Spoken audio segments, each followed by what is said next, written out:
Hi, it's Dre Griggs with Obsidian Wisdom. Today we'll answer the question, what is an investment vehicle?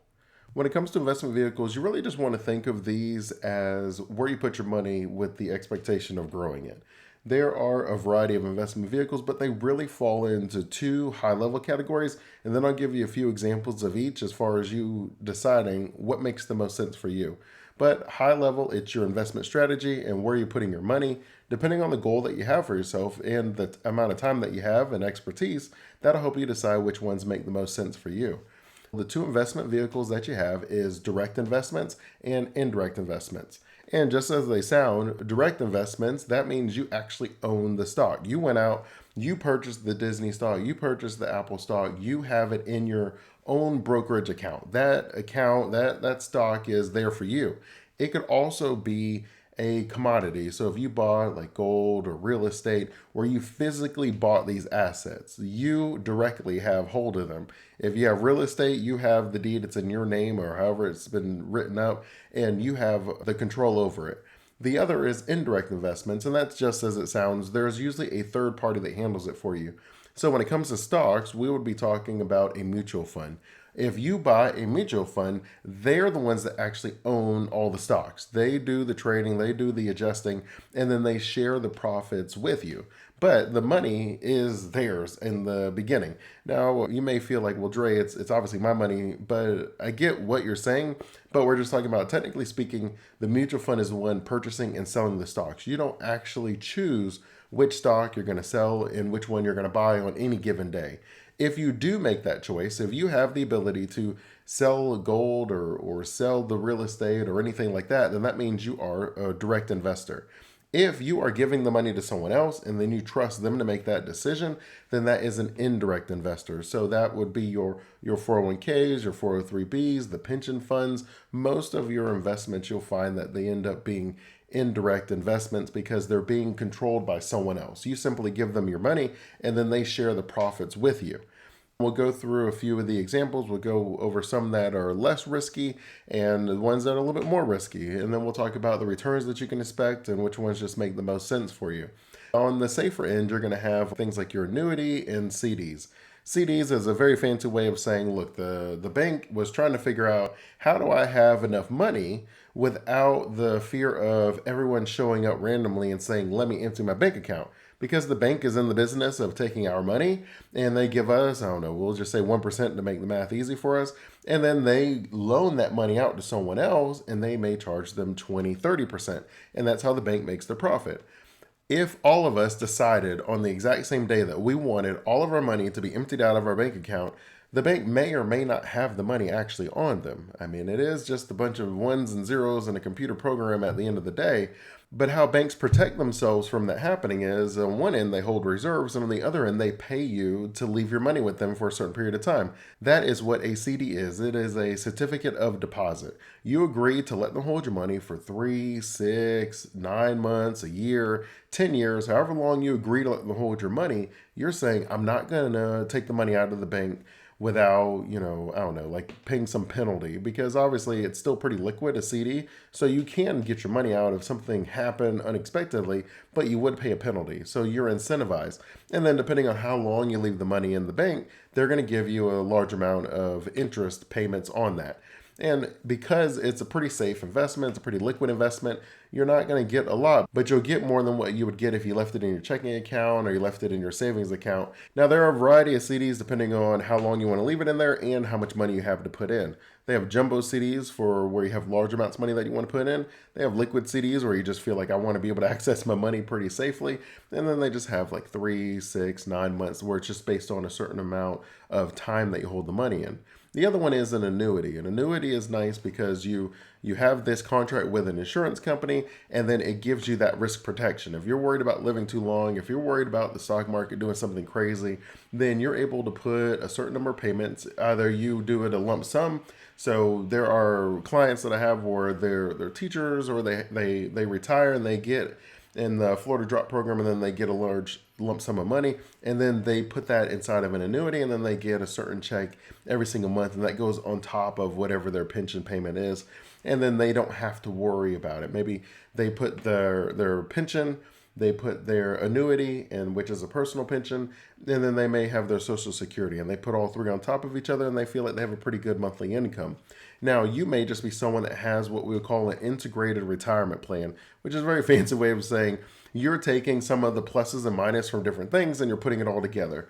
So some of the cons of an annuity is the fact that you're not going to get a very high return, just generally speaking. It's going to be like 2-3% on a really good day, but you may find it closer to like 1.5%.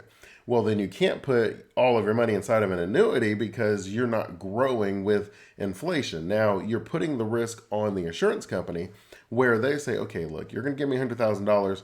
I'm going to promise you that I'll pay you whatever 3% each year of that amount of money, and I'll pay that the rest of your life. They're assuming that you're going to die by a certain age, and they have a pool of people, so they're taking on some risk, but they have really good actuaries. If you ever look at how much money insurance companies make, then you know that they're really good at determining when someone's going to die. So whatever money the insurance company makes by either you dying sooner than you expected, or by the fact that they were able to generate a larger return than that 3% that they promise you each year, that is their profit. Now, on the flip end, you don't have to worry about that. If the market does tank, if for some reason you live to 300 years old and the insurance company was completely wrong, it doesn't matter. As long as that company exists, the contract they have with you, they're going to continue making that monthly or annual payment to you, and you don't have to worry about that. That is another safe investment generally, and so you will see that the amount of return that you'll get on that won't be as high because there isn't much risk for you, right? The insurance company is taking all the risk. They're investing the money. They have to make the return. They've already promised you a certain payment, and they have to make over that for them to profit. The next category we'll talk about is just stocks and bonds. So stocks, if you've ever watched Shark Tank and imagine that you were going to pitch your amazing company ideas to the sharks, what would you want? Do you want them to offer you an equity deal? Would you rather just get like a line of credit from Mr. Wonderful or something like that, where they would give a debt loan and you have to pay a certain amount back within a certain number of years? Or would you be okay just giving them maybe 5% of the company, 10% of the company, 50% of the company, and then you two, or however large your company would be, you work together to generate a profit and then you split the profits, however that percentage is. Stocks is like purchasing equity in a company where you're the shark and you're like, I like that company. I like their vision. I like their leadership. I like their product. I like whatever it is that you like about them. You're saying, I would like to buy a stock in that company. And so you would buy the stock and now you own an equity share. Now you aren't buying, 1, 5, 10% of the company because these are, billion-dollar companies. But if you did want to, you could. You could go out there and buy the shares. That's what a stock is. You buy equity in a company. Depending on the quality of the company, how long it's been around, and the industry that you're in, will determine the risk that you are taking by choosing some of these companies. There are some companies that just inherently have less risk. Coca-Cola is a much safer company than, let's say, Facebook. Even though you may like Facebook, and they've done really well for the past 20 years, Coca-Cola has been doing well for the last 50, 100 years almost. And so it's not even the same thing. Now, both of them are also diversifying, but you'll see that Coca-Cola has diversified their portfolio in a much larger way where they're in a lot of different sectors where it's not just the sodas because they understand people are kind of getting away from sodas. So they own water companies, they own sports drinks, they own energy drinks, they own, vitamin water and different fitness things. So they've already been diversifying. So if everybody just decided, I don't want to drink sodas anymore, yeah, it would hurt Coca-Cola, but at the same time, they have a lot of healthy alternatives inside of their portfolio. And so you would be able to take advantage of that if you believed in their vision. The other one is your debt. So that's what a bond is. So a bond is me going out. So the government's an example of that. You can't really buy shares in the United States government, but you can buy some of its debt. And if you buy the debt, they are willing to make a payment to you. They call it an interest payment. And they'll make that payment over a period of months or years or however long you have it set up. And based on each month or each quarter, you'll get your interest payment. And then when it's all said and done, you'll have whatever that amount is. If you pay them $1,000 and they said they'll give you $1,010 back in a year, that's what you're going to have. You're going to have $1,010 back in a year. As long as you choose a company that is reasonably safe, then you're going to be okay. They're going to pay the debt off, but you don't have all of the risk that someone who owns the stock does. In fact, if a company ever was to go file bankruptcy, you as a bondholder would get paid ahead of the equity shares of people that own the stock. because if you own the stock, you're basically seen as the owner of the company. So why would an owner of a company get paid out before someone that they owe a debt to?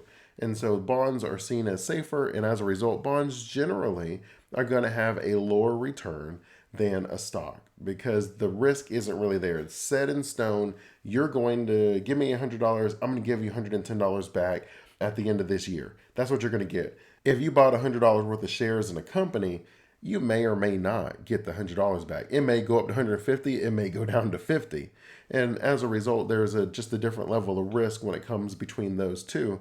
But stocks and bonds are also another option. And you would use those when you're talking about other options with your investment instruments. Now, on the indirect side, that would be things like your mutual funds or your ETFs. ETFs is exchange traded funds. They are both a great way to diversify, where that is a fund manager. They are going around building their portfolio, and then you give them the money, and then they will allocate and purchase the stocks for you.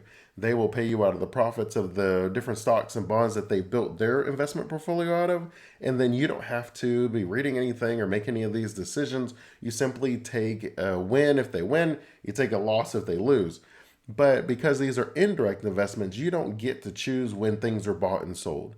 They, as the fund managers, they will choose when something is bought or sold.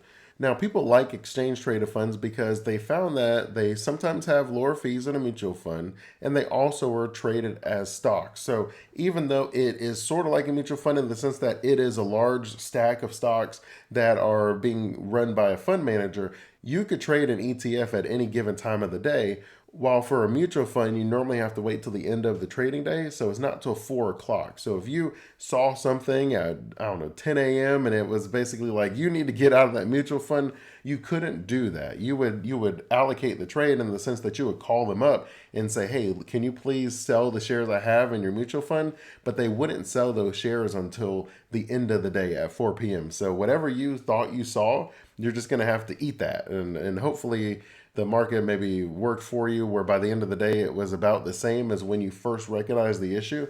But that is something to consider with a mutual fund versus an ETF.